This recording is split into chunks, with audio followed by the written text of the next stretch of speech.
Bon les amis, nous sommes en direct de Kuala Lumpur, Malaisie, au pied de ces magnifiques tours Petronas construites en 1993, du moins la construction a débuté en 1993.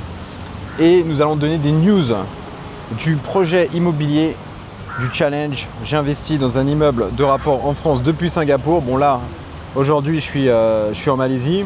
Donc quelles sont les news? Donc aujourd'hui nous sommes exactement un mois après l'offre qui a été effectuée sur donc le bien immobilier, donc un mois après, donc pratiquement 30 jours même. Et quelles sont les news aujourd'hui? Donc aujourd'hui, j'ai finalement obtenu les DPE.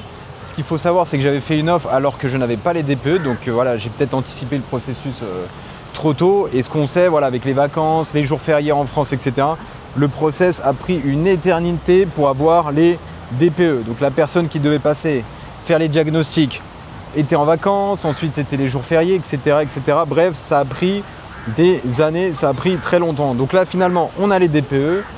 J'ai pu faire passer mon artisan qui, lui, a chiffré les travaux nécessaires. Donc là, comme prévu, on a une mini enveloppe travaux, donc grosso modo, plus ou moins 10 000 euros.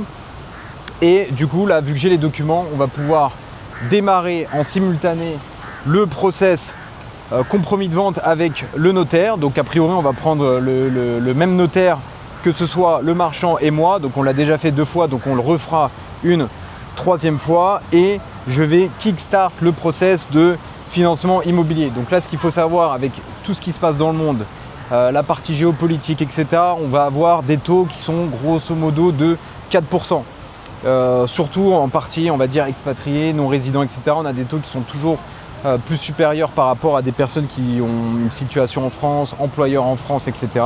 Donc on va démarrer le process. J'avais déjà anticipé cette étape en contactant des banques. Donc là, voilà, je suis toujours en contact avec une banque qui m'a l'air tout à fait sérieuse pour démarrer le process et je vais pouvoir le kick-off une fois que j'ai donc le compromis, on va dire, signé. Ça va se faire très rapidement. Donc je pense que d'ici les 2 prochaines semaines, s'il n'y a pas de, on va dire, jours fériés, jours de vacances, etc., sachant que là, on entre dans la période d'été. Donc, je vais faire en sorte de accélérer les choses pour finaliser le processus courant septembre, donc pour la rentrée, entre guillemets, scolaire. Donc, voilà pour les news. Qu'est-ce que je peux dire d'autre? Donc, encore une fois, on a un bien immobilier. Donc, j'ai obtenu également la taxe foncière. Donc, le montant, c'était le même que j'avais, entre guillemets, dans mes chiffres.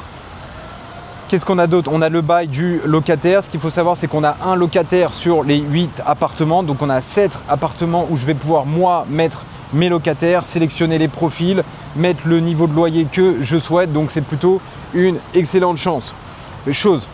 Voilà, donc qu'est-ce que je peux dire aujourd'hui, un mois après? Donc le challenge continue. On reste motivé, on met la pression comme d'hab. Moi je lâche pas, hein. J'ai dû faire au moins 50 messages au marchand pour lui dire voilà, on en est où, c'est les vacances, mais est-ce qu'on peut avancer avec quelqu'un qui puisse prendre le relais pendant les périodes de vacances, etc. Parce que lui, il a un gestionnaire aussi. Donc voilà, pour la faire simple, en direct de Malaisie, aujourd'hui, le challenge continue.